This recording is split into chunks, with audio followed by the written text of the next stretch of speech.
طيب بسم الله الرحمن الرحيم.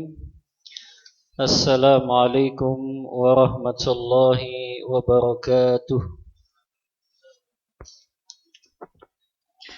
إن الحمد لله حمدا كثيرا طيبا مباركا فيه كما يحب ربنا ويرضاه، وأشهد أن لا إله إلا الله وحده لا شريك له، وأشهد أن محمدا عبده ورسوله.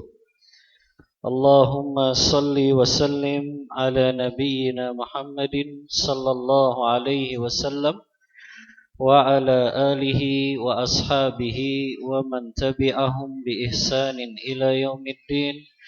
رب اشرح لي صدري ويسر لي أمري واحلل عقدة من لساني يفقه قولي. Ikhwani wa akhwati fillah rahimani wa rahimakumullah. Alhamdulillah, puji dan puja syukur senantiasa kita panjatkan kehadirat Allah Subhanahu wa taala. Dengan izin dan pertolongan dari Allah, di pagi hari ini kita bisa berkumpul kembali di majelis ilmu yang mulia ini, yang pada pagi hari ini insyaallah kita akan membahas tentang hak-hak rumah yang wajib kita tunaikan kepada rumah yang kita tempati. Ana ambil dari satu kitab yang berjudul Tabsiratul Anam bil Huquqi fil Islam. Ini kitab yang memuat tentang semua hak-hak di dalam Islam, termasuk haknya jalan, haknya kerabat, sampai haknya rumah. Jadi rumah yang kita tempati itu ada hak yang wajib kita tunaikan. Yang pertama, pengarang kitab ini menyebutkan tentang hakikat rumah bagi seorang mukmin di dunia. Yang pertama kata beliau, al-buyutu hiya al-ma'wa wal ma'ja'u syar'i lil muslimi. Rumah itu adalah tempat bagi seorang muslim untuk menutupi aib-aibnya. Maka seseorang yang dia memiliki rumah di dalam Islam, itu adalah cara dia menjaga auratnya, menutupi kekurangan dan aibnya. Bahkan Rasulullah SAW bersabda dalam hadis riwayat Tabrani, kata Rasulullah, tuba liman malaka lisanahu wa wasi'ahu baituhu wa baka ala khati'atih. Beruntunglah seseorang yang bisa menjaga lisannya dan bisa memiliki rumah yang luas dan menangisi dosa-dosa dan kesalahannya. Ini fungsi rumah yang pertama. Yang kedua, kata beliau, rumah itu adalah tempat seseorang menjaga dirinya dari fitnah-fitnah yang ada di luar sana. Maka bagi para perempuan, ini bukan tempat dia untuk sering keluar rumah. Karena selalu sampaikan kepada wanita muslimah, wanita muslimah mereka keluar rumah ketika dalam keadaan hajat syar'i saja. Allah sebutkan dalam surah Al-Ahzab ayat 33, kata Allah, wa qarna fi buyutikunna wa la tabarrajna tabarrujal jahiliyatil ula. Dan menetaplah kalian para wanita muslimah di rumah-rumah kalian. Antum lihat Al-Hafiz Ibnu Katsir ketika menafsirkan ayat ini dalam Tafsirul Qur'anil Azim. Beliau ketika menafsirkan waqarna fi buyutikunna, kata beliau, dari sini Allah memerintahkan para wanita muslimah mereka tidak boleh keluar rumah kecuali dalam kebutuhan syar'i saja. Ini kata Ibnu Katsir dalam tafsir beliau. Maka rumah itu menjadi tempat kita untuk terjaga dari fitnah dan dosa di luar sana. Makanya kita kan punya istilah rumahku, surgaku. Tapi bagaimana kita bisa menjadikan rumah itu betul-betul surga kalau di rumah itu tidak ditunaikan hak-haknya? Maka kita ingin belajar dari menunaikan hak-hak rumah ini. Kita ingin jadikan rumah kita rumah yang mendapat curahan rahmat dari Allah, rumah yang mendapat doa dari para malaikat, rumah yang mendapatkan rahmat keberkahan dari Allah Ta'ala. Maka itu bisa terwujud Bapak Ibu kalau kita tunaikan hak-hak rumah ini. Bahkan di antara alasan beliau menulis hak-hak rumah ini, kata beliau, katsirun minan nas la yash'uruna bis-sa'adati wat-tuma'ninati was-sakani wal qarari wal istiqrar fi buyutihim. Kata beliau, banyak manusia di zaman sekarang yang mereka enggak bahagia ketika ada di rumahnya. Mereka enggak merasakan ketenangan ketika berada di rumahnya. Dan itu disebabkan karena mereka gak menunaikan hak-haknya. Makanya ikhwani dan akhwati fillah, ketahuilah kalau seorang suami, seorang istri dia gak betah di rumah, berarti ada masalah dengan rumah itu.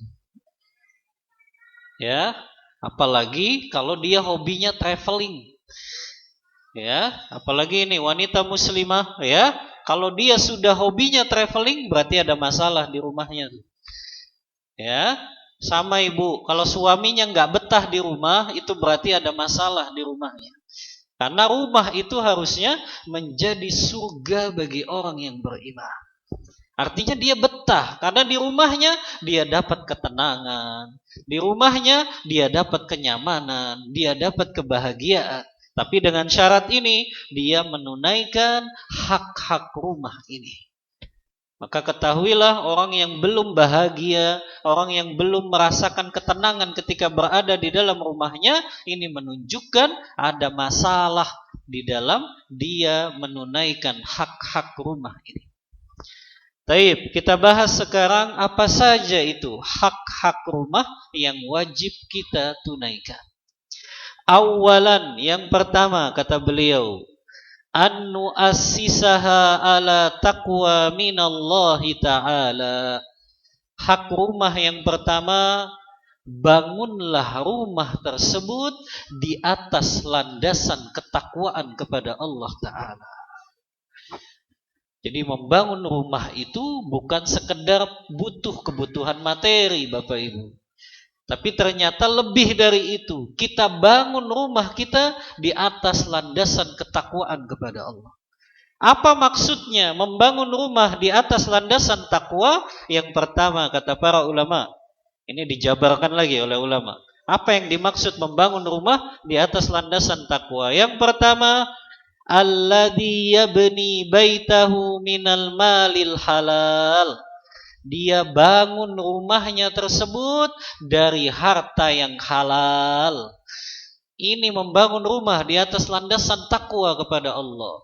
Ya, dia bangun rumahnya dari cara-cara yang halal, dari penghasilan yang halal. Karena gak akan bermanfaat ikhwah, rumah besar, rumah luas, tapi itu dihasilkan dari harta yang diharamkan Allah. Dari cara-cara yang diharamkan Allah, Allah gak curahkan keberkahan di rumah tersebut. Makanya gak aneh ya, kalau kita dapati terkadang rumahnya luas, rumahnya mewah, tapi kok isinya perang dunia terus. Suami sama istrinya perang, orang tua dengan anaknya berantem terus.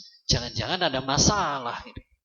Ya, karena Allah nggak curahkan keberkahan di dalam rumah yang dibangun di atas harta yang diharamkan oleh Allah Ta'ala. Ya, maka bangun rumah ikhwah dengan harta yang halal. Makanya Imam Ghazali kan selalu mengingatkan kita kisah para wanita ulama, istri-istri para ulama terdahulu. Kata Imam Ghazali kan dalam Ihya Ulumuddin di jilid yang kedua itu, kana azwajus salaf, dulu para istri-istri ulama terdahulu kalau suaminya mau keluar rumah cari nafkah, mereka selalu bisikkan ke telinga suaminya. Apa yang mereka bisikkan? Ittaqillaha ya zauji. Bertakwalah engkau wahai suamiku di luar sana.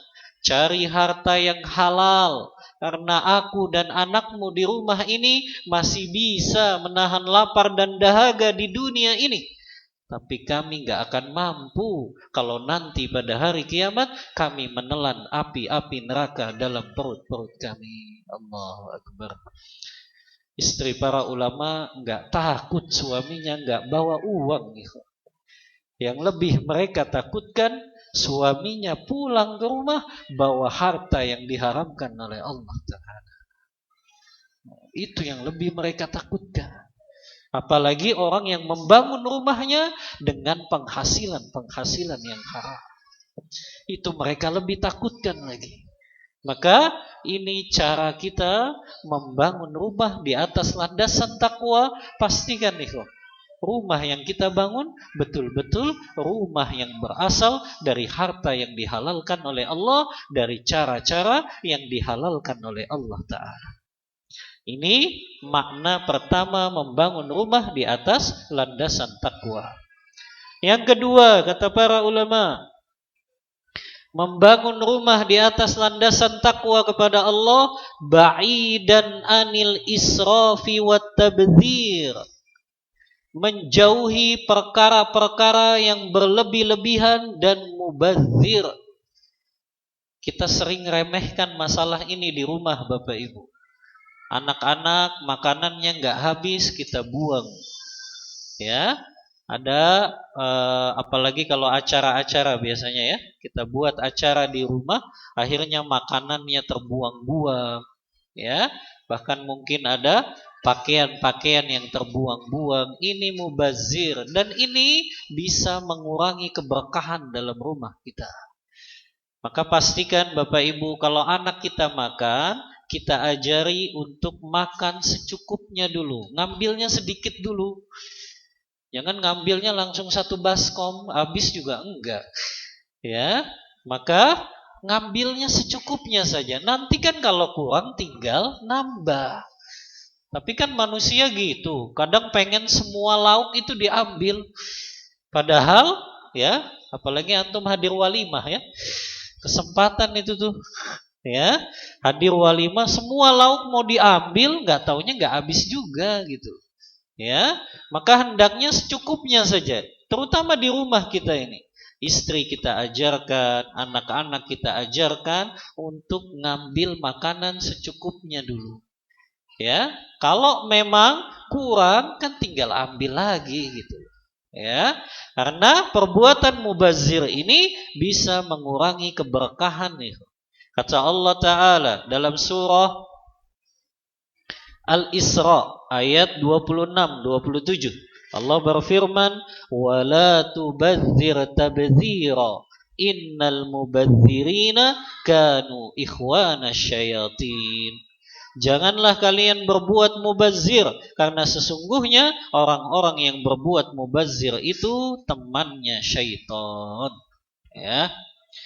Ini makna yang kedua, membangun rumah di atas landasan ketakwaan kepada Allah. Yang ketiga, membangun rumah di atas landasan takwa kepada Allah adalah menghindari perilaku-perilaku kesyirikan di dalam rumah-rumah kita. Ini masih ada sebagian kecil muslim yang menaruh jimat-jimat di rumahnya, benda-benda pusaka di rumahnya, seolah-olah jimat itu, benda pusaka itu yang dia keramatkan bisa menghindari dia dari malapetaka, bisa menghindari dia dari bencana. Ini kesyirikan. Apalagi yang buka warung di rumahnya, dia taruh itu jimat-jimatnya supaya dagangannya laris. Ini justru rumah yang mendatangkan kemurkaan kepada Allah. Karena tidak ada dosa yang lebih besar selain seseorang menyekutukan Allah dengan makhluknya. Kan bahaya syirik luar biasa. Dan ini yang harus dikampanyekan, ikhwah. Kadang kita dengar berita pembunuhan kan, orang yang membunuh itu kita sumpah serapahin gitu ya.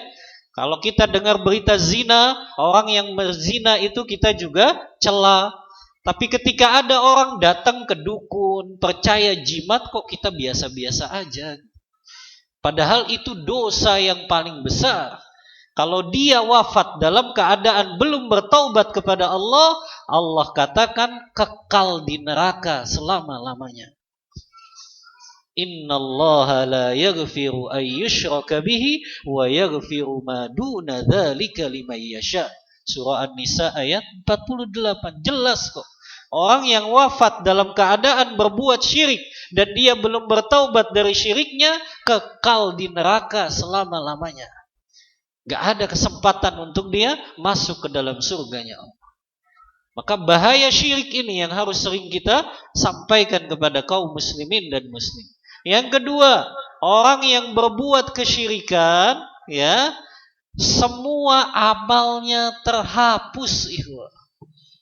Amal soleh yang dulu pernah dia lakukan, tapi dia wafatnya masih berbuat kesyirikan, belum bertaubat, Allah hapus amal-amal soleh yang telah dia lakukan.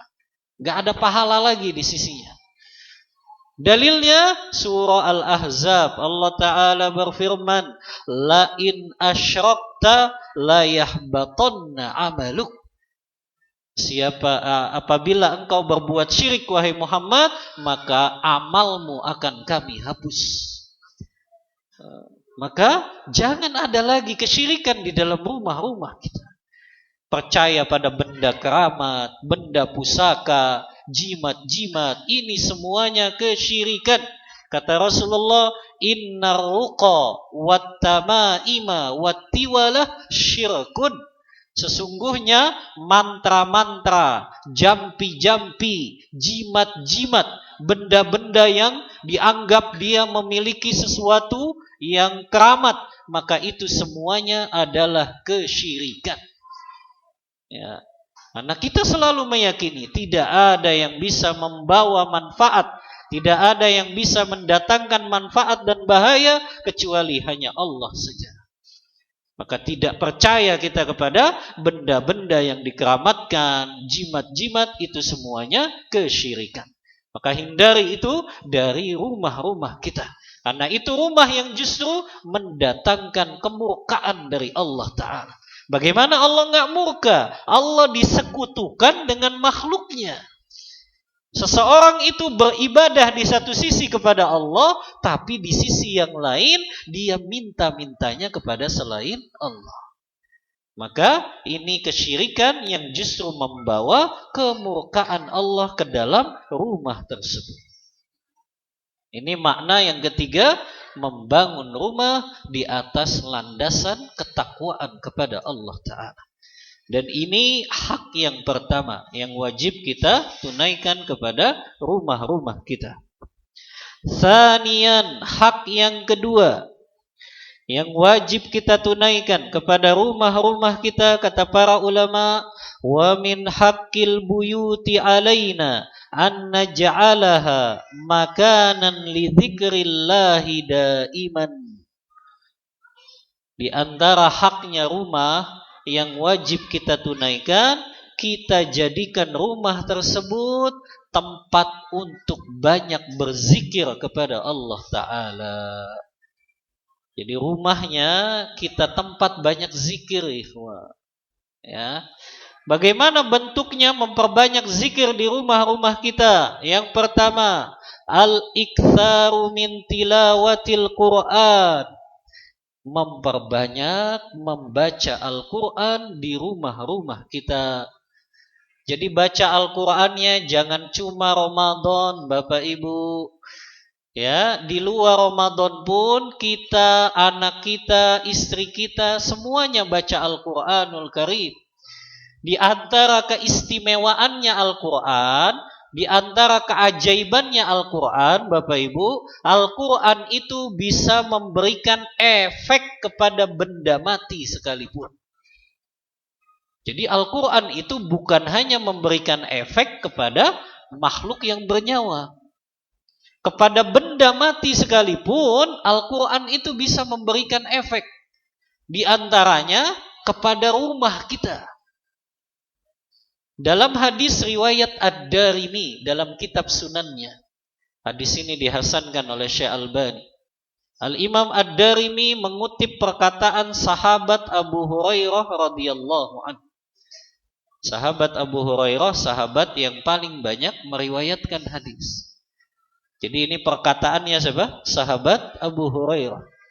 Sahabat Abu Hurairah menyampaikan, "Innal baita la yattasi'u ala ahlihi wa tahduruhul malaikah wa tahjuruhu syayatin wa yakthuru khairuhu bi an yuqra'al Qur'anu fi."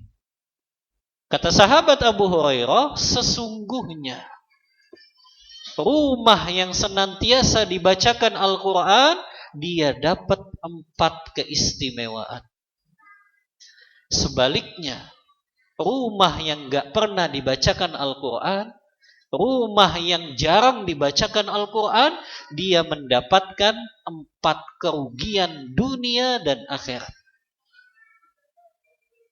Yang pertama, keistimewaan rumah yang senantiasa dibacakan Al-Quran. Kata sahabat Abu Hurairah, "Innal baita la yattasi'u ala ahlihi." Rumah yang senantiasa dibacakan Al-Quran di dalamnya akan menjadikan hati para penghuninya menjadi lapang dan luas. Subhanallah. Jadi lapang dan luas itu bukan bergantung ukuran rumah kita, Bapak Ibu. Ternyata lapang dan luas itu bergantung kepada hati dan jiwa kita. Hati kitanya lapang atau tidak?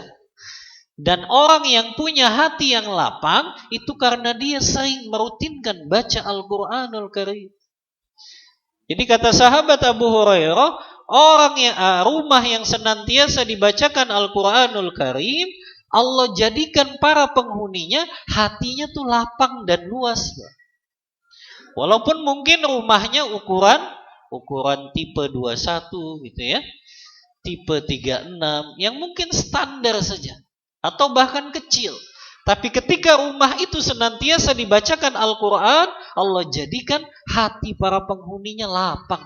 Seolah-olah dia tinggal di rumah yang luas. Karena Allah jadikan hati orang yang baca Al-Quran itu lapang, tenang. Ya, maka ini keistimewaan yang pertama. Sebaliknya, ikhwah, rumah yang gak pernah dibacakan Al-Quran, jarang dibacakan Al-Quran, Allah jadikan hati para penghuninya menjadi sempit. Rasanya sumpek gitu loh. Walaupun rumahnya luas. Rumahnya bertingkat. Rumahnya ada kolam berenangnya. Rumahnya ada tempat ngejimnya gitu ya. Ada tempat untuk fitnessnya. Tapi ketika rumah itu gak pernah dibacakan Al-Quran, Allah jadikan hati para penghuninya menjadi sempit, sumpek rasanya. Makanya anak kadang kalau lewati rumah-rumah di perumahan elit gitu ya, di Pondok Indah, Jakarta ya, kadang anak lihat kok rumah besar tapi gak ada penghuninya gitu. Rumahnya besar ya, luasnya mungkin 300 meter, bertingkat 3, tapi kok tiap lewat itu gelap terus rumahnya. Atau jangan-jangan rumah buat syuting film saja. Ya. Nggak ditempati gitu, cuma disewakan saja. Artinya kalau rumah yang luas itu kan harusnya orangnya seneng gitu ya, apalagi di dalamnya ada kolam berenangnya. Ya, tapi kok ini rumah gelap terus, nggak pernah ada penghuninya. Anak kadang berpikir di dalam hati, jangan-jangan rumah ini nggak pernah dibacakan Al-Quran ya. Jadi penghuni rumahnya tuh nggak betah ada di rumah gitu. Ya, jadi di antara yang buat kita betah atau tidak di rumah itu justru semakin banyak kita baca Al-Quran atau tidak. Jangan-jangan rumah besar nggak pernah dibacakan Al-Quran, penghuninya nggak betah tinggal di rumah itu gitu. Ya, penghuninya aja nggak betah, apalagi orang yang bertamunya mungkin. Ya, Penghuninya nggak betah tinggal di rumah yang luas, rumah yang besar, tapi nggak pernah dibacakan Al-Quranul Karim. Ya, maka ini ternyata Al-Quran itu luar biasa, bisa memberikan efek loh kepada rumah kita. Semakin sering kita baca Al-Quran di rumah kita, semakin Allah jadikan hati para penghuninya menjadi lapang dan luas. Makanya orangnya betah Pak tinggal di rumah. Ya, makanya anak katakan itu, ya, orang yang sering traveling itu nggak bagus Pak. Ya, orang yang sering traveling itu boleh, tapi jangan berlebihan. Ya, orang yang sering traveling berarti itu ada masalah di rumahnya. Karena harusnya rumah itu yang dia jadikan sebagai tempat dia mendapatkan kebahagiaan, ketenangan, gitu. Ya, kenyamanan itu harusnya dia dapat di rumah. Oh, di rumah kan ada dia dengan istrinya gitu ya. Walaupun mungkin istrinya baru satu saja gitu. Tapi kan dia dapat ketenangan di situ. Di luar sana harusnya mukmin itu nggak tenang. Antum tenang gitu ngelihat wanita banyak membuka auratnya. Belum lagi suara-suara musik di luar sana, subhanallah. Maka mukmin itu harusnya dia betahnya tuh di rumah. Karena di rumah itu dia bisa ciptakan lingkungan yang syar'i. Ya, istrinya baca Al-Quran, anaknya baca Al-Quran, suaminya baca Al-Quran. Kalau ada khodimah membantu di situ, pembantunya baca Al-Quran. Subhanallah. Antum merasakan efeknya ikhwah, rumah yang senantiasa dibacakan Al-Quran. Ya, rutinkan itu. Setiap selesai subuh, semua anggota keluarga baca Al-Quran. Setiap selesai sholat maghrib, semua anggota keluarga baca Al-Quran. Subhanallah. Antum merasakan efeknya ke rumah tersebut. Rumah yang Allah curahkan rahmat, keberkahan, karena rumah itu senantiasa dibacakan Al-Quran. Jadi antum yang baca ya, jangan cuma nyetel murotal saja. Ya, jadi antum yang bacanya, anggota keluarganya yang baca, ya.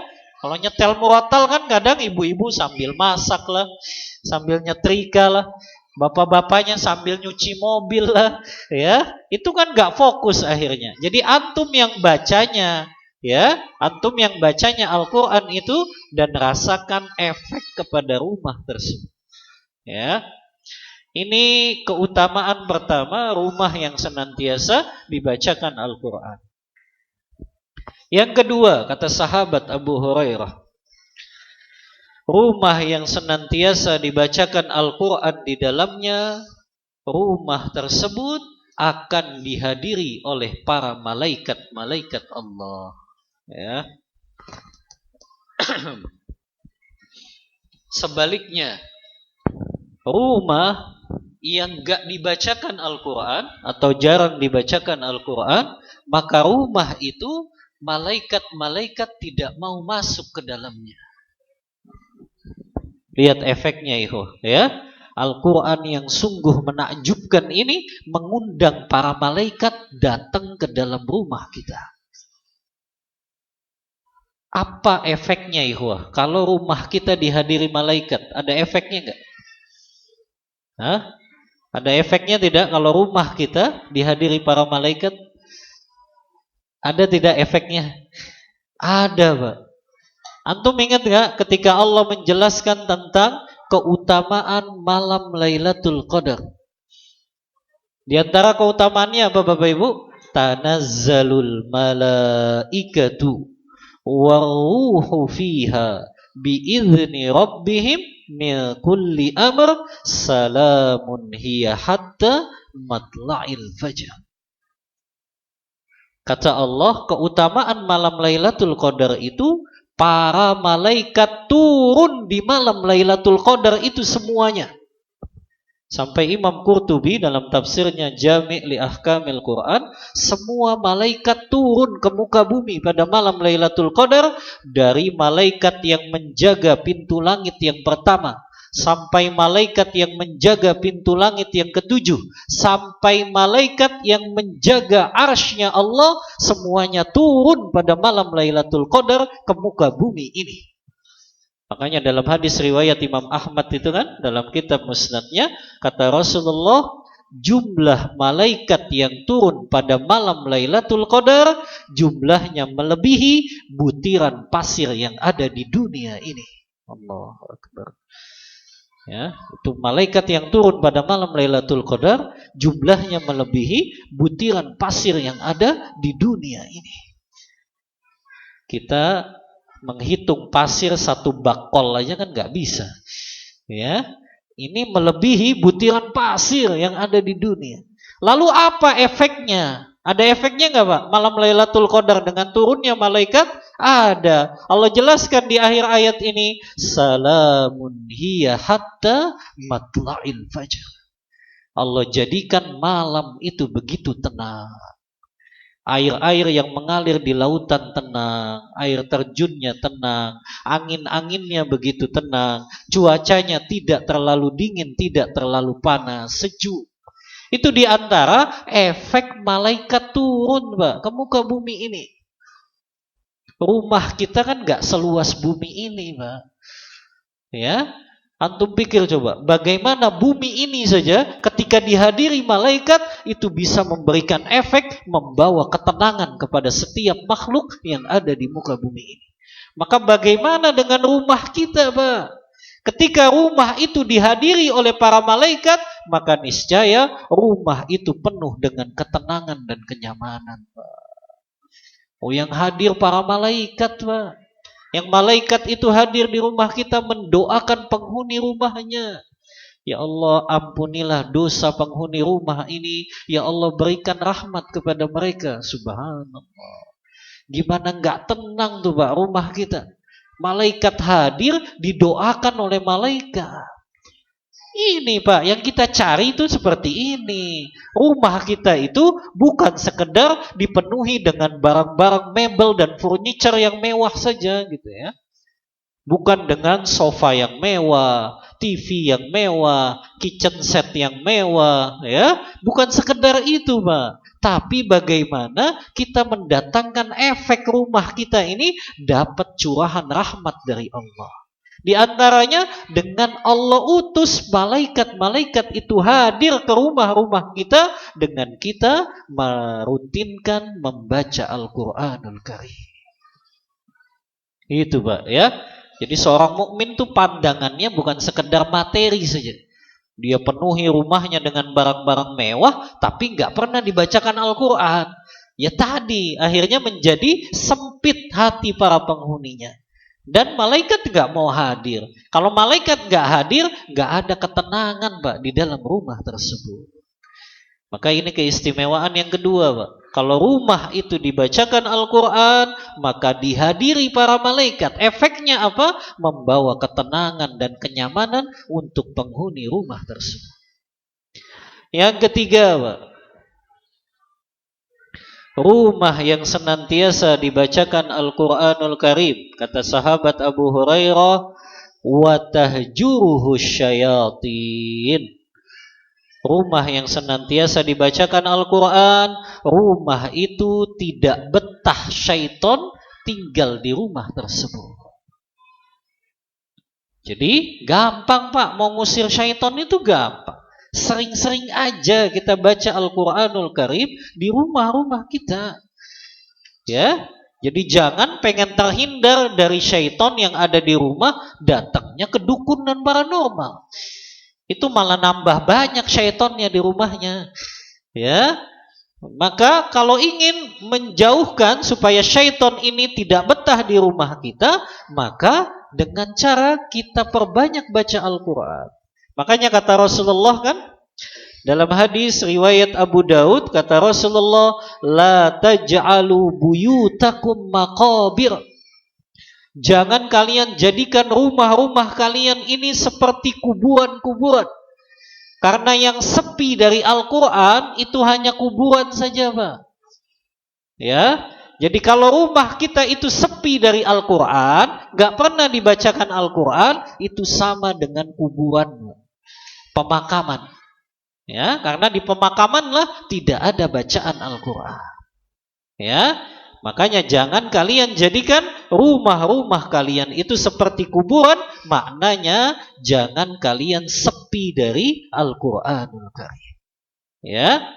Kemudian juga dalam hadis riwayat Muslim kata Rasulullah, "Inna syaitana yanfiru minal baitil ladzi tuqra'u fihi suratul Baqarah." Sesungguhnya kata Rasulullah, ini hadis sahih riwayat Muslim.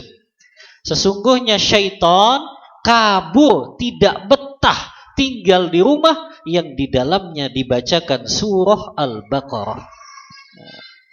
Kemudian juga dalam hadis riwayat At-Tabrani, Al-Hakim dalam kitab Al-Mustadrak. Hadis ini disahihkan Syekh Albani dalam Sahihut Targhib. Kata Rasulullah, "Iqra'u suratal Baqarah fi buyutikum fa inna syaitana la tadkhulu baitan yuqra'u fihi suratul Baqarah." Bacalah surah Al-Baqarah di rumah-rumah kalian, karena sesungguhnya syaitan tidak akan memasuki rumah yang di dalamnya dibacakan surah Al-Baqarah. Ya, jadi gampang Pak. Cara kita menghindari jin dan syaitan yang suka usil ini supaya dia nggak betah di rumah kita, maka kita sering bacakan Al-Quran, Pak. Makanya kita dapati mungkin penghuni rumahnya kesurupan, ya, penghuni rumahnya diganggu oleh jin dan syaitan. Itu diantaranya rumahnya sepi dari bacaan Al-Quranul Karim. Yang disetel malah musik, ya, udah gangguin tetangga, ya, dosa lagi, ya. Maka nggak datang juga para malaikat, justru yang betah syaitan, Pak. Kalau musik itu sering di rumah, itu syaitan betah. Ya, tapi kalau Al-Quran yang sering di rumah-rumah kita, syaitan gak betah.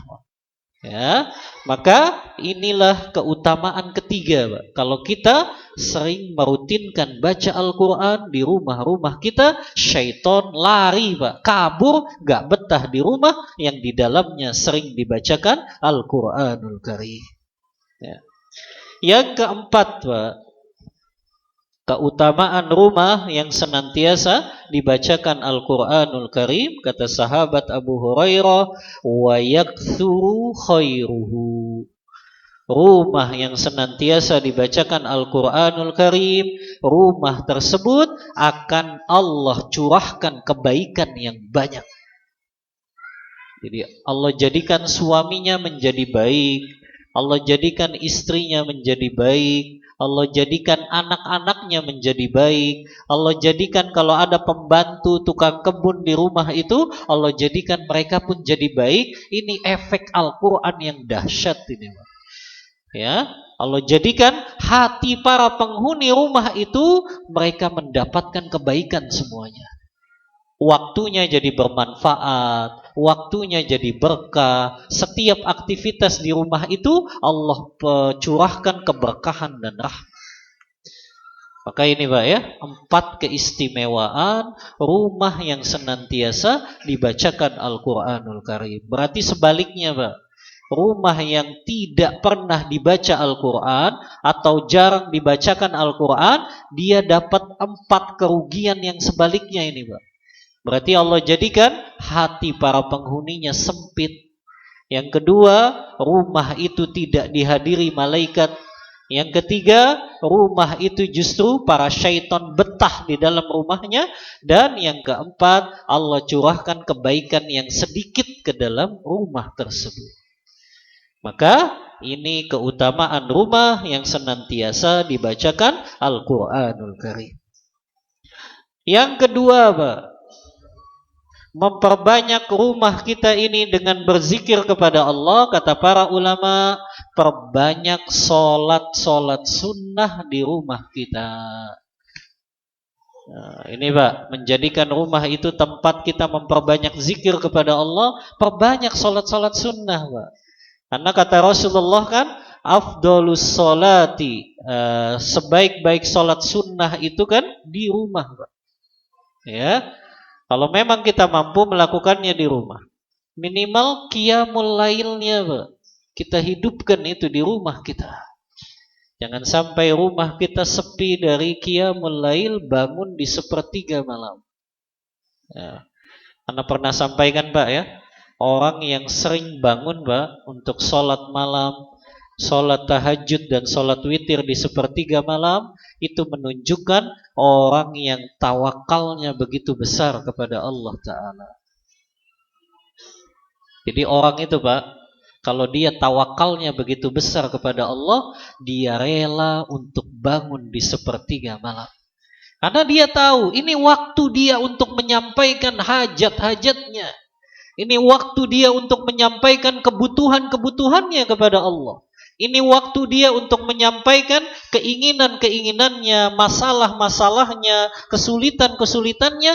Dia curhatkan semuanya kepada Allah. Dan dia tahu itulah waktu yang terbaik, karena itu waktu yang mustajab. Makanya kata Ibnu Qayyim nih Pak, ini kata Ibnu Qayyim Al-Jauzi, semakin besar rasa tawakal seorang hamba kepada Allah, maka semakin sedikit dia bergantung kepada manusia yang lain.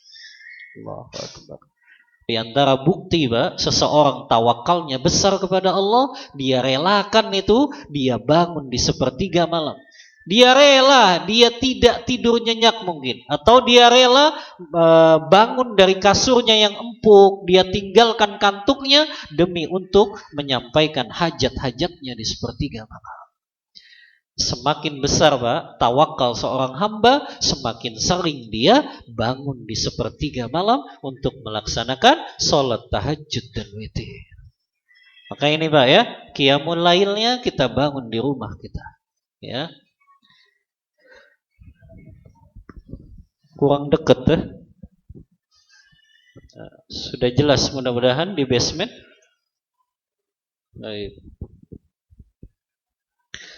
Baik, itu Pak ya, sholat tahajud, sholat witir, sholat duha, ya. Kemudian sholat sunnah rawatib kalau kita mampu, ya, kita lakukan di rumah. Kalau qobliyah mungkin agak susah ya, karena biasanya qomatnya pada cepat-cepat, khawatir kita ketinggalan takbiratul ihram bersama imam. Maka mungkin kita bisa lakukan ba'diyahnya Pak. Berarti ba'diyah zuhur, ba'diyah maghrib, ba'diyah isya, itu kita lakukan di rumah. Tapi biasanya kalau udah di rumah jadinya nonton, gak jadi sholat, ya, karena godaannya lebih besar gitu ya. Nah, tapi kalau bapak daripada ninggalin sholat sunnah, lebih baik gak apa-apa di masjid. Tapi yang paling afdol bapak lakukan itu di rumah, ya. Yang ketiga ini masih yang kedua, yaitu memperbanyak berzikir kepada Allah di rumah-rumah kita. Kata para ulama, maksudnya adalah al-iktsaru minad du'a al-masyru', memperbanyak doa-doa yang disyariatkan ketika kita berada di dalam rumah. Jadi ketika kita berada di dalam rumah Pak, doa-doa itu kita amalkan. Doa seperti apa misalnya? Doa kita mau memakai pakaian, doa kita mau masuk kamar mandi, doa kita keluar kamar mandi, doa kita mau tidur, doa kita mau bangun tidur. Itu diamalkan semuanya Pak. Itu termasuk kita menunaikan haknya rumah, yaitu memperbanyak zikir kepada Allah di dalam rumah-rumah kita. Begitu juga kalau mau makan, jangan lupa semua anggota keluarga baca doa dulu. Ya, selesai makan baca doa juga. Ini doa setelah makan tuh luar biasa loh Pak, keutamaannya. Kata Rasulullah, man qala, barang siapa yang setelah makan dia membaca doa ini. Apa Pak doanya? Alhamdulillahilladzi at'amani wa razaqanihi hadza min ghairi haulin minni wala quwwatin. Kata Rasulullah, siapa yang setelah makan kemudian dia baca doa ini, maka Allah ampuni dosa-dosanya yang telah dia lakukan. Ya, baca doa Pak, subhanallah. Itu bisa jadi penggugur dosa kita, walaupun memang dosa-dosa kecil yang dimaksud dalam hadis ini. Doa selesai kita memakai pakaian, apa Pak doanya? Alhamdulillahilladzi kasani hadza sauba wa razaqanihi hadza min ghairi haulin minni wala quwwatin. Kan gitu, Pak ya. Doanya ketika kita memakai pakaian. Itu sama, Pak, keutamaannya dosa-dosa yang lalu diampuni oleh Allah Ta'ala. Lihat, Pak, kita praktikkan ini doa-doa yang disyariatkan. Ya.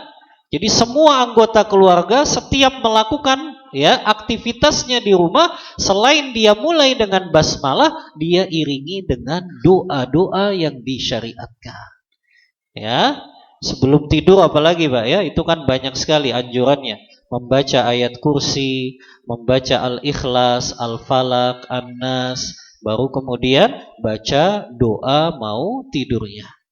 Kita kan ingatnya baca doa mau tidur saja. Ya, tapi sebelumnya nggak dibaca ayat kursi, Al-Ikhlas, Al-Falaq, An-Nas. Ya. Kemudian juga ketika dia mau masuk kamar mandi, jangan lupa doanya Allahumma inni a'udzubika minal khubuthi wal khaba'ith. Kalau dia keluar dia baca ghufranak. Yang ini semua mengamalkan hak yang kedua ini, Pak, yaitu memperbanyak zikir kepada Allah di dalam rumah-rumah kita.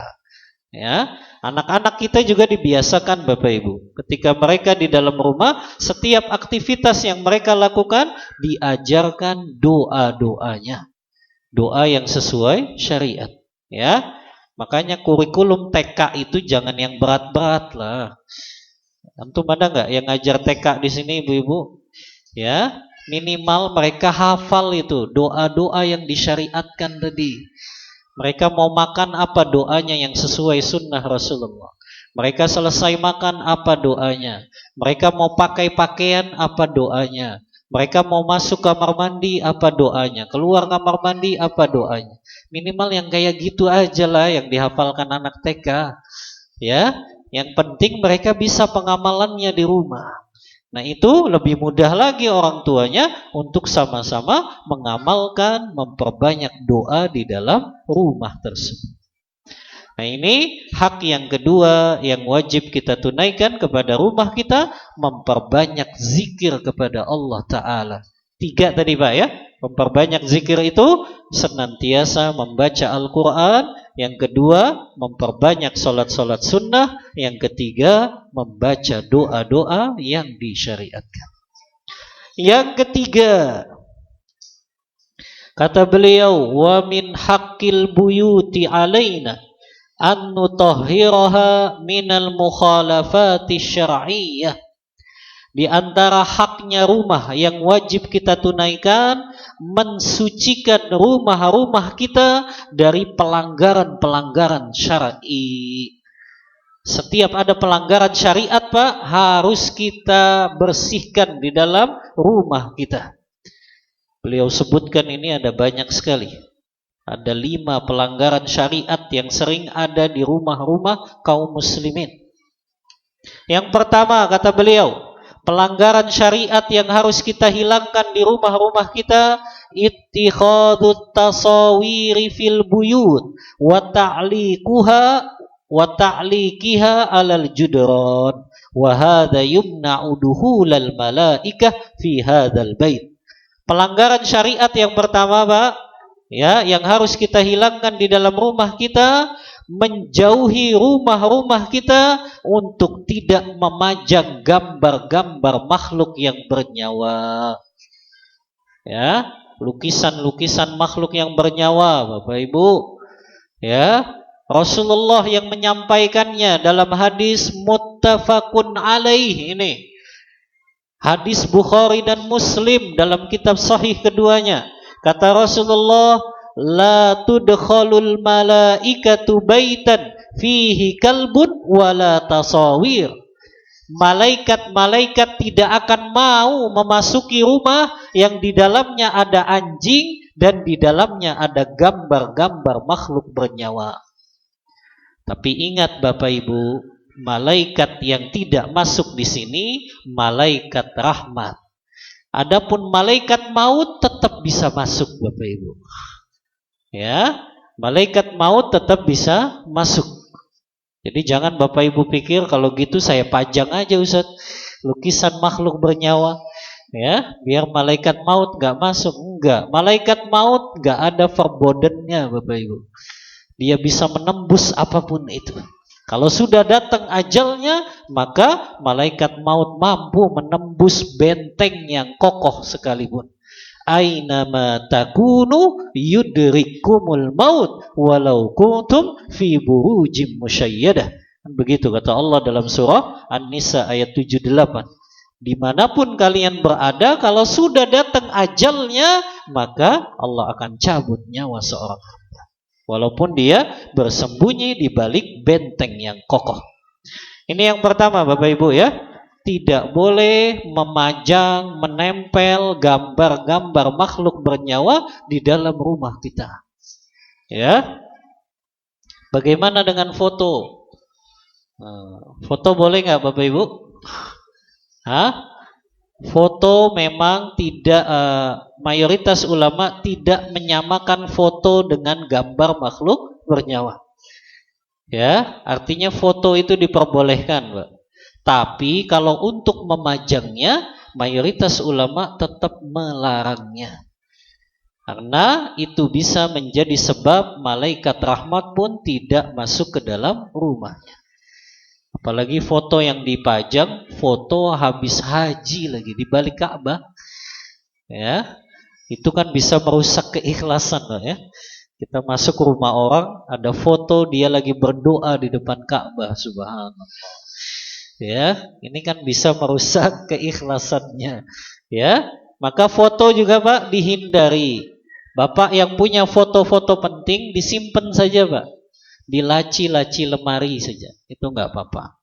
Ya, Bapak Ibu mungkin punya foto-foto ketika nikahan gitu ya, yang itu menjadi kenangan terindah Bapak Ibu gitu ya, maka disimpan di laci saja, tidak perlu dipajang di tembok rumah. Ini pelanggaran syar'i yang pertama. Dan dari sini saya selalu sampaikan Bapak Ibu, jangan ajari anak kita gambar makhluk bernyawa. Gambar makhluk yang gak bernyawa kan masih banyak. Suruh gambar gunung Bapak Ibu, gambar lautan kayak, ya, gambar bulan kayak, matahari, ya, mobil, pesawat, itu kan bukan makhluk bernyawa. Masih banyak kok Bapak Ibu yang bukan makhluk bernyawa, yang itu kita boleh untuk menggambarnya, melukisnya. Adapun menggambar dan melukis makhluk yang bernyawa, ini azabnya pedih Ibu pada hari kiamat, sangat pedih. Dalam hadis Bukhari dan Muslim juga, kata Rasulullah, inna ashaba hadhihi suwar yu'adzabuna yaumal qiyamah. Sesungguhnya azab yang paling pedih nanti pada hari kiamat adalah azabnya para pelukis dan para penggambar makhluk bernyawa. Yuqalu lahum, malaikat berkata kepada orang yang dulu pernah menggambar makhluk bernyawa di dunia, ahyu ma khalaqtum, kamu tiupkan ruh kepada makhluk yang dulu pernah kamu gambar itu. Yang padahal dia nggak akan bisa meniupkan ruh. Selama dia nggak bisa meniupkan ruh, Allah azab terus orang tersebut. Ini ya, besarnya pedihnya azab untuk mereka yang menggambar makhluk yang bernyawa. Yang kedua, pelanggaran syariat yang ada di dalam rumah-rumah kaum muslimin, wujudut tamatsili fil buyut. Menghindari patung-patung yang ada di dalam rumah kita. Patung di sini maknanya sama ya, patung makhluk yang bernyawa. Kita dapati mungkin ada rumah gambarnya patung harimau gitu ya, patung kucing, yang itu kan makhluk bernyawa. Maka hindari Pak rumah kita dari memajang patung-patung makhluk bernyawa. Hadisnya diriwayatkan oleh Imam Muslim dalam kitab sahih keduanya, kata Rasulullah, la tadkhulul malaikatu baitan fihi kalbun wala tamazil. Malaikat tidak akan mau memasuki rumah yang di dalamnya ada anjing dan patung-patung. Maka jauhi patung-patung makhluk bernyawa dalam rumah-rumah kita. Yang ketiga, Ittikhadul kilabi fil buyut, memelihara anjing di rumah. Maka nggak boleh, Pak. Hukumnya haram memelihara anjing untuk jaga rumah.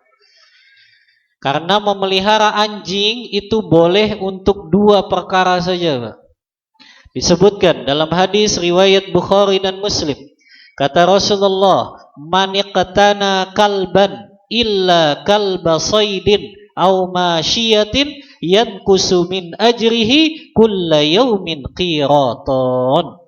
Barang siapa yang memelihara anjing selain anjing untuk berburu atau anjing untuk menjaga peternakan atau perkebunan, maka kalau dia pelihara, Pak, selain karena dua ini, karena yang dibolehkan dua saja, Pak, ya. Memelihara anjing itu untuk berburu atau untuk menjaga peternakan atau perkebunan. Itu dibolehkan. Tapi selain dari dua ini, dia pelihara itu anjing di rumahnya, kata Rasulullah, akan dikurangi pahala untuknya setiap harinya 2 qirot. Ya Allah, setiap hari pahalanya dikurangin 2 qirot. 2 qirot itu sebesar apa? 1 qirot itu sebesar gunung Uhud. 1 qirot sebesar gunung Uhud, Pak. Antum yang pernah haji dan umroh kan tahu begitu besarnya gunung Uhud. Ya, itu 1 qirot. Bagaimana dengan 2 qirot? Berarti sebesar 2 gunung Uhud. Ya Allah. Yang pahala kita aja belum nyampe sehari segitu. Ya, sebesar gunung Uhud belum tentu nyampe, Pak, pahala kita. Berarti deposit nanti. Ya, sudah dikurangi pahalanya 2 gunung Uhud tadi, ya. Maka tidak boleh memelihara anjing di dalam rumah-rumah kita, ya. Yang keempat, Pak, pelanggaran syariat yang juga ada di rumah-rumah kita, yaitu al-ikhtilatu bainar rijali wan nisa. Adanya ikhtilat di dalam rumah kita antara laki-laki dan perempuan yang bukan mahramnya. Ini, Pak, biasanya kalau ada acara ini di rumah kita, atau kalau ada tamu yang datang, ya, terkadang lupa tuh sama sepupu ini, laki dan perempuan cuma sepupu saja hubungannya, berduaan di dalam kamar. Ini haram, Pak, hukumnya. Kata Rasulullah, la yakhluwanna rajulun bimra'atin illa syaitanu thalisuhuma.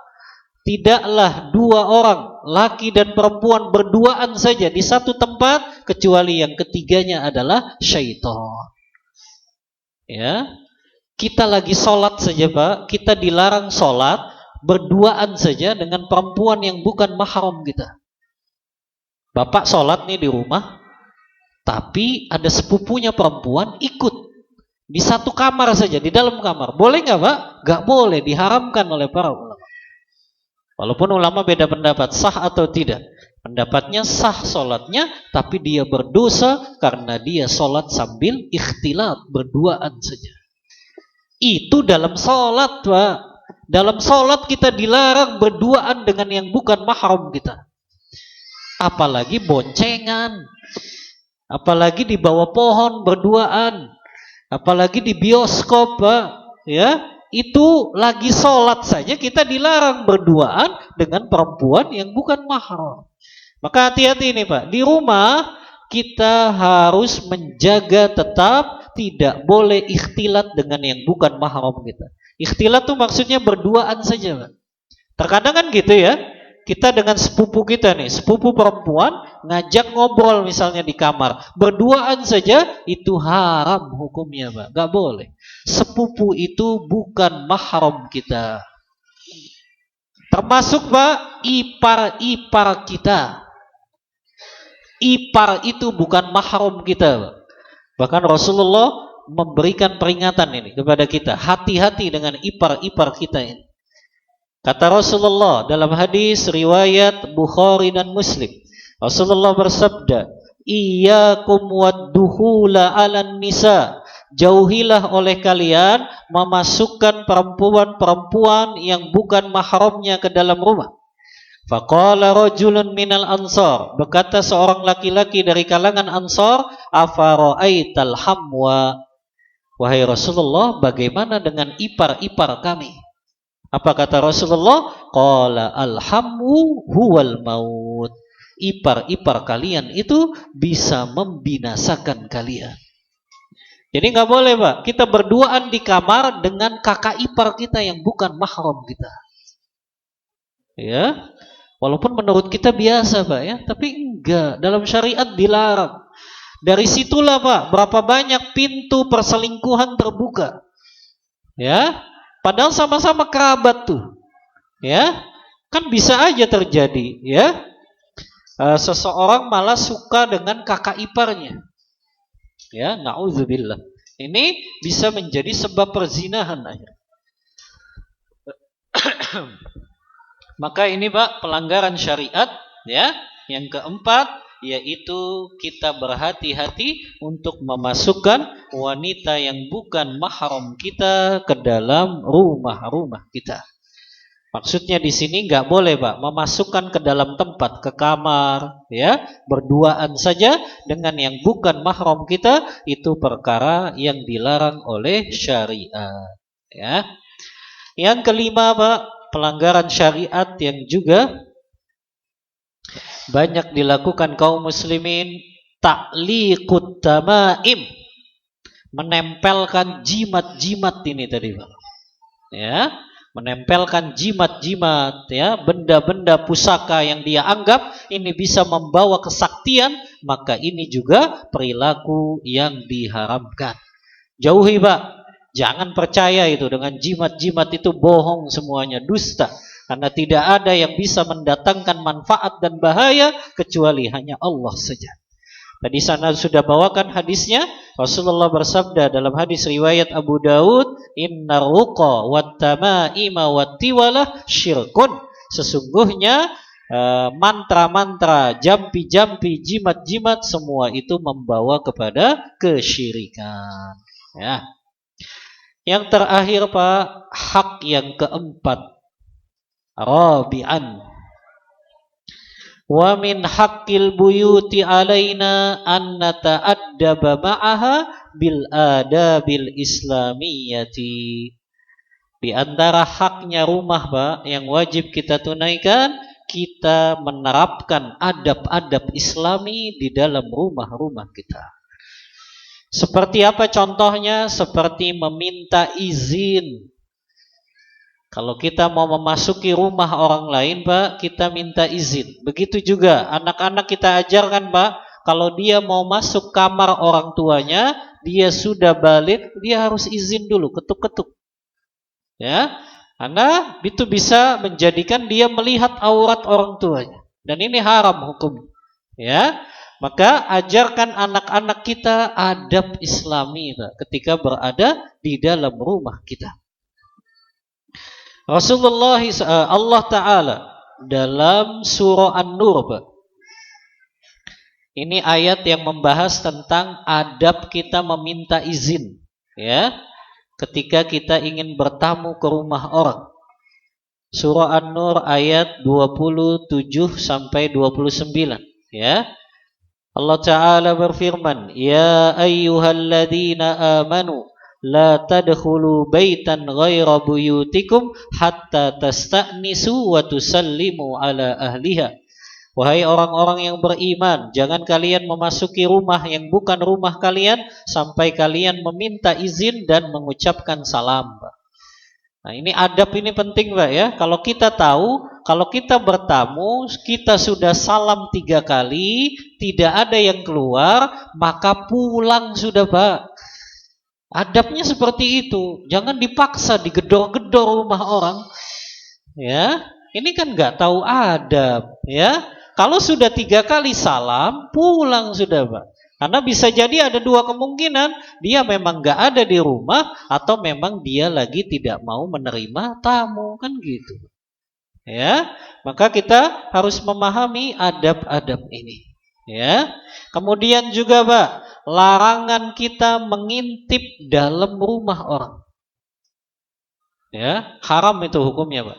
Bahkan Rasulullah mengatakan orang yang mengintip ke rumah seorang muslim maka coloklah bagian matanya. Dan itu nggak kena kisos, ya, karena kehormatan seorang muslim itu mahal. Ya, jadi kalau ada orang buat bolongan gitu Pak di tembok rumah kita untuk dia ngintip ke dalam rumah, boleh tuh Pak, matanya kita colok. Matanya kita colok tuh ketika dia ngintip maksudnya.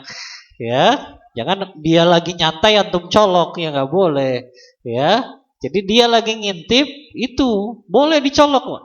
Ya, sampai buta. Ya, karena dia sudah ingin merusak kehormatan seorang muslim. Dan orang yang seperti itu nggak kena kisos, karena dia diperbolehkan secara syariah.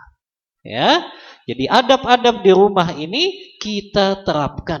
Ya, kata Rasulullah nih Pak, hadisnya. Lau anna rajulan ittala'a 'alaika bighairi idznin fa khadzaftahu bihasatin fa faqata 'ainahu maka na 'alaika min junah. Hadis riwayat Muslim, Pak, dalam kitab sahihnya. Kalau seandainya seseorang melihat ada orang lain yang mengintip ke dalam rumahnya tanpa izinnya, maka dia boleh colok orang itu dengan kayu sampai matanya buta, maka tidak ada dosa baginya. Ya, lihat besarnya kehormatan seorang muslim, Pak. Gak boleh kehormatan seorang muslim itu dirobek oleh muslim yang lainnya. Ya. Ya, cukup Pak ya. Sudah mau jam 11. Ini 4 hak rumah yang wajib kita tunaikan. Mudah-mudahan kita bisa amalkan di dalam kehidupan kita sehari-hari. Wallahu ta'ala a'lam bissawab. Wa sallallahu ala nabiyyina Muhammadin wa ala alihi wa sahbihi wasallam. Baik, kita bacakan pertanyaan. Bismillah, Ustadz mau nanya, bagaimana jika anak menggambar kartun yang dalam dunia nyata memang tidak ada dan bukan makhluk bernyawa, misal Doraemon, Hello Kitty, dan yang semisalnya. Mohon penjelasannya Ustadz. Ya, syukran jazakillah khairan atau jazakallah khairan kepada yang bertanya. Menggambar kartun Pak, ya, kartun ini memang ulama masih berbeda pendapat, Pak. Kalau untuk kartun ya, untuk kartun ulama masih berbeda pendapat apakah boleh menggambarnya atau tidak, Pak.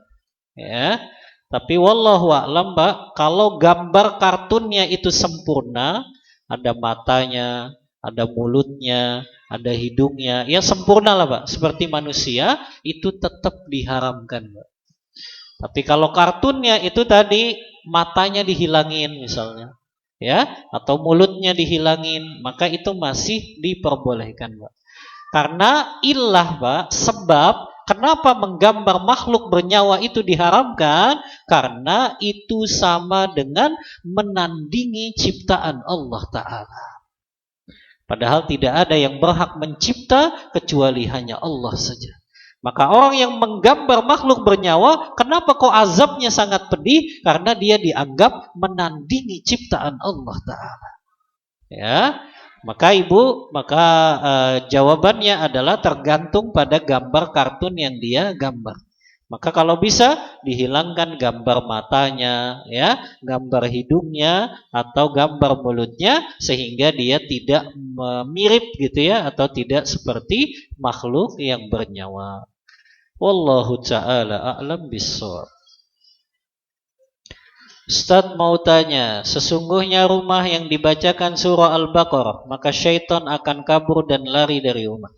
Yang jadi pertanyaan, surat Al-Baqarah kan panjang. Apa baca Al-Baqarahnya harus tamat apa gimana? Baca Al-Baqarah kan tidak harus satu kali duduk selesai, Bapak Ibu. Bisa dicicil, ya. Seperti kita Ramadan saja kan, mungkin satu hari ya 1 juz gitu. Maka 1 hari 1 juz itu pun nggak selesai Al-Baqarah. Maka yang penting kita bukan pada banyaknya bacaan kita Bapak Ibu.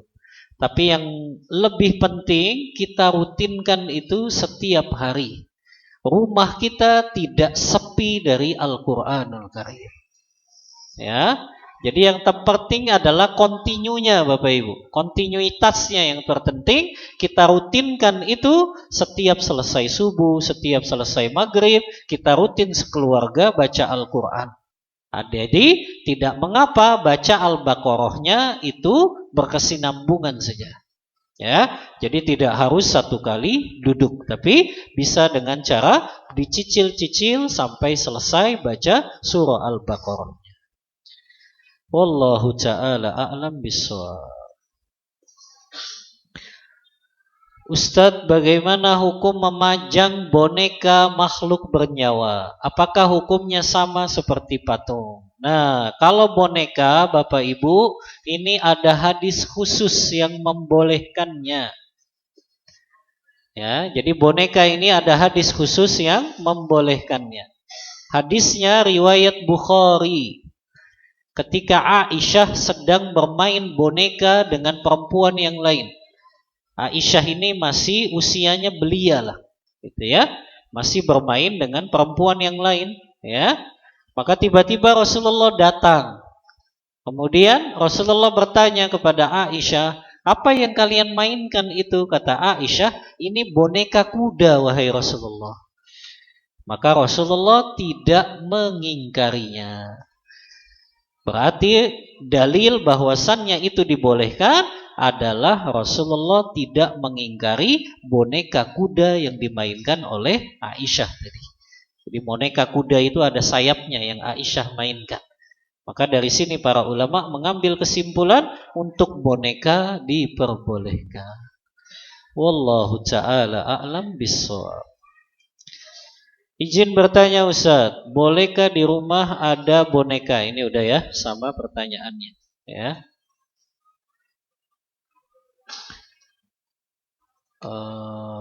Ini. Yang pertama, bagaimana jika kita punya rumah kontrakan agar dapat terpenuhi hak-hak yang sesuai dengan ajaran Islam? Kalau ibu atau bapak punya kontrakan, maka ibu dan bapak buat tata tertib di kontrakan itu. Ya, tata tertibnya diantaranya nggak boleh membawa orang yang bukan mahramnya. Yang kedua, tidak boleh menyalakan musik, gitu ya. Yang ketiga, dianjurkan selalu membaca Al-Quran setiap hari, gitu ya. Kalau dia nggak mau ya sudah gitu. Kan dia tinggal cari kontrakan yang lain gitu. Maka tinggal ibu atau bapak buat saja aturan-aturan yang tetap bisa untuk menjalankan hak-hak rumah ini. Ya. Yang kedua, bagaimana membersihkan rumah yang kita huni jika kita tidak mengetahui membangun rumah dari harta yang tidak sepenuhnya halal, ya.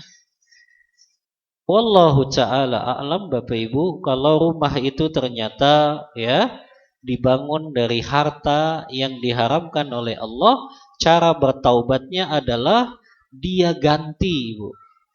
Dia ganti itu dengan cara apa? Dia ganti dengan dia perbanyak sedekah. Artinya uang sedekah itu untuk mengganti uang yang dulu pernah dia gunakan dalam membangun rumahnya dengan cara yang diharamkan oleh Allah. Ya, jadi anggap aja rumah yang harta yang haram itu dia keluarkan gitu, Ibu. Dia keluarkan dan dia bertaubat dari cara dia membangun rumah dengan cara yang haram itu dengan dia sedekahkan kepada fakir miskin. Ya, atau dia buat dengan fasilitas-fasilitas sosial yang bisa dimanfaatkannya. Ya, maka kan begitu ya, bertaubat dari harta haram kata Imam Nawawi dengan mensodakohkannya kepada fakir miskin atau menggunakannya untuk fasilitas-fasilitas sosial. Wallahu ta'ala a'lam bishawab.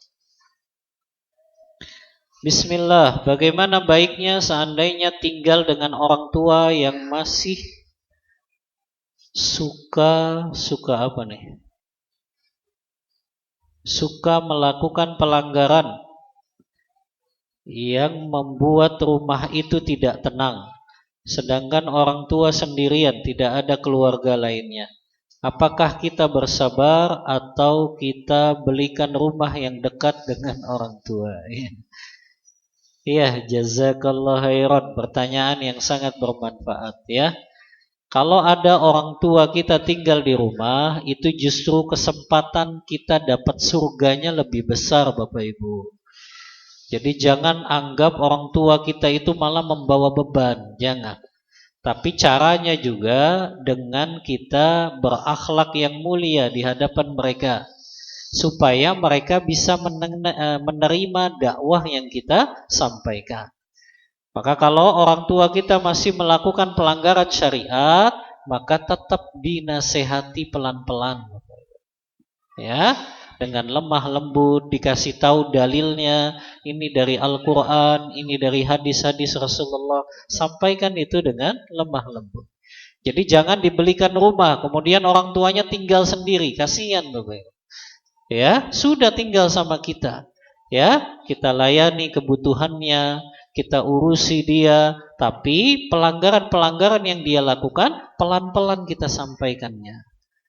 Dan kita pun tetap melakukan dengan akhlak-akhlak yang mulia ketika berada di dalam rumah. Maka lebih baik bersabar Ibu sambil berdoa, semoga Allah berikan hidayah dan taufik kepada orang tua kita yang mungkin masih melakukan pelanggaran syariat. Taib, kemudian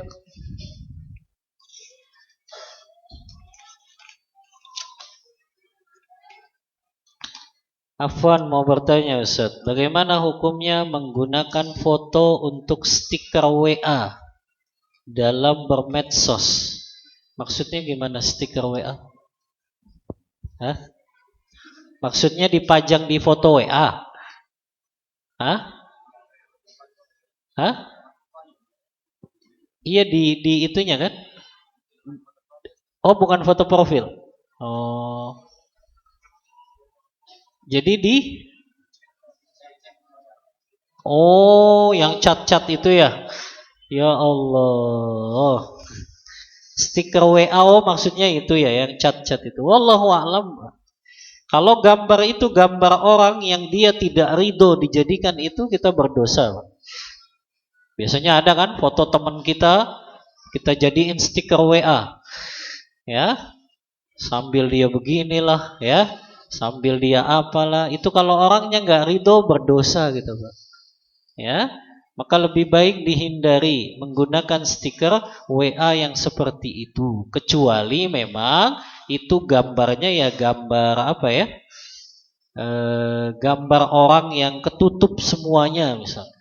Ya, yang dia tidak ada wajahnya, ya, tidak terlihatan wajahnya, maka itu nggak mengapa. Atau stiker WA yang berupa tulisan-tulisan saja gitu. Ya, yang berupa tulisan-tulisan saja tapi tidak foto orang tersebut. Ya. Wallahu taala a'lam bishawab.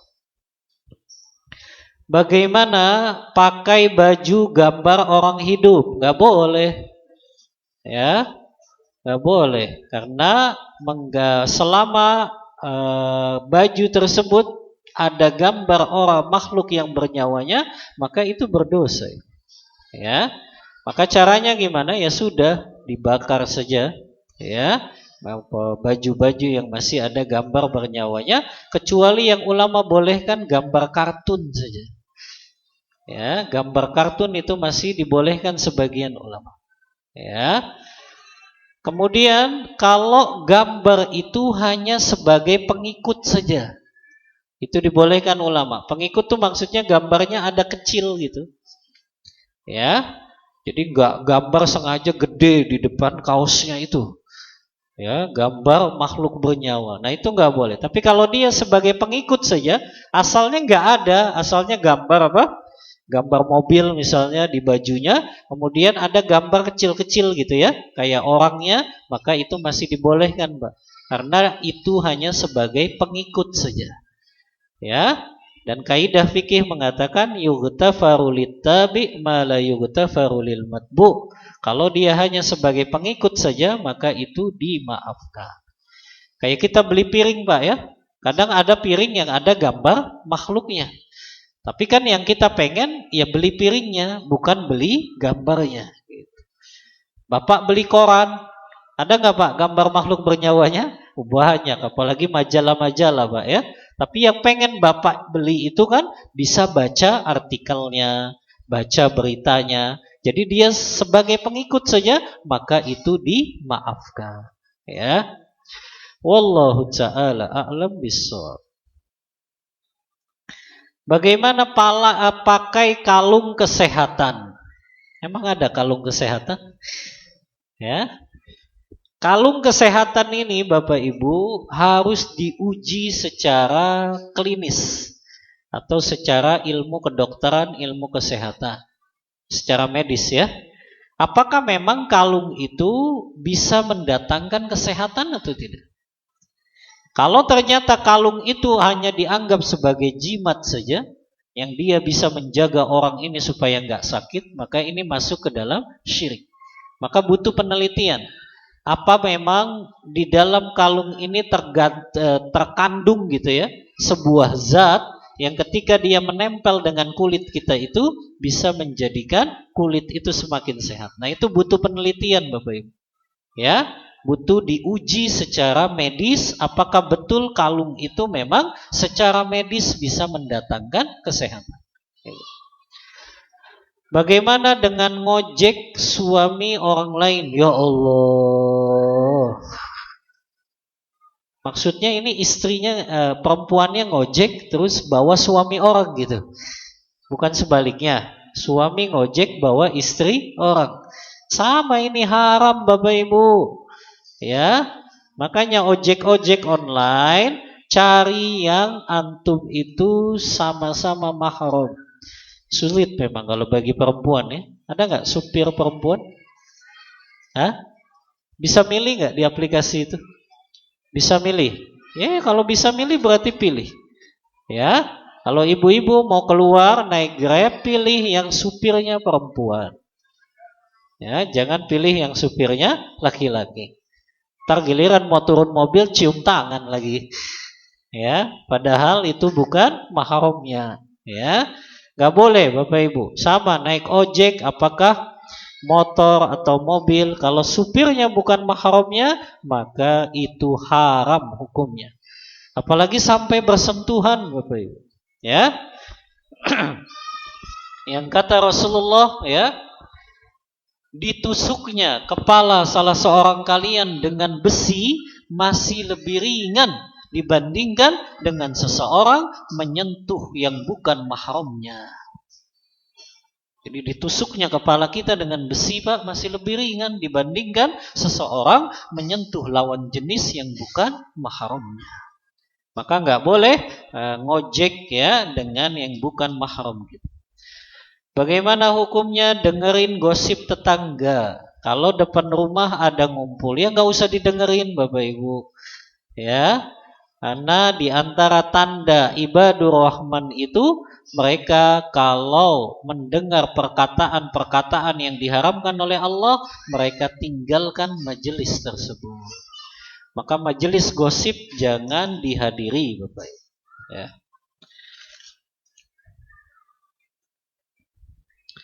Afwan Ustaz. Oh, ini. Bagaimana hukum menjual mainan berupa patung hewan dan robot-robot? Ya, wallahu a'lam. Kalau patung hewan nggak diperbolehkan, Pak. Tapi kalau robot-robot, sebagian ulama mengkiaskan dengan boneka. Maka robot masih dibolehkan oleh sebagian ulama. Tapi kalau patung hewan tidak diperbolehkan. Bagaimana hukum memajang mainan tersebut bila rumah dan toko menjadi satu? Kalau memajang patung dan hewan, ulama sepakat tidak diperbolehkan. Tapi kalau majang robot, sebagian ulama membolehkannya. Maka kalau memang mau dipajang robot-robot nggak apa-apa, tapi patung-patung tidak diperbolehkan. Wallahu ta'ala a'lam bishawab. Ya. Taib, selesai semua pertanyaan sudah dibacakan. Tidak ada lagi Bapak Ibu ya. Taib, kita selesai dari mengkaji hak-hak rumah yang bisa kita tunaikan ini. Mudah-mudahan Bapak Ibu setelah kita faham hak-hak rumah ini, kita amalkan ketika kita berada di dalam rumah, insya Allah akan menambah keberkahan dan curahan rahmat dari Allah Ta'ala ketika kita menunaikan hak-hak rumah ini. Wallahu ta'ala a'lam bissawab. Mohon maaf bila ada kata-kata yang kurang berkenan di hati ikhwan dan akhwat semuanya. Ini yang bisa ana sampaikan dengan keterbatasan ilmu yang ana miliki. Aqulu qawli hadza wa astaghfirullah li wa lakum wa sallallahu ala nabiyyina Muhammadin wa ala alihi wa sahbihi wasallam. Kita tutup kajian kita dengan membaca doa kafaratul majlis. Subhanakallahumma wa bihamdika asyhadu an la ilaha illa anta astaghfiruka wa atubu ilaik. Walhamdulillahi rabbil alamin. Wassalamualaikum warahmatullahi wabarakatuh. Syukran jazakallahu khairan pada Ustaz atas ilmu yang disampaikan. Syukran jazakumullahu khairan pada para jamaah atas kehadirannya. Insyaallah akan kita lanjutkan di kajian-kajian berikutnya. Assalamualaikum warahmatullahi wabarakatuh.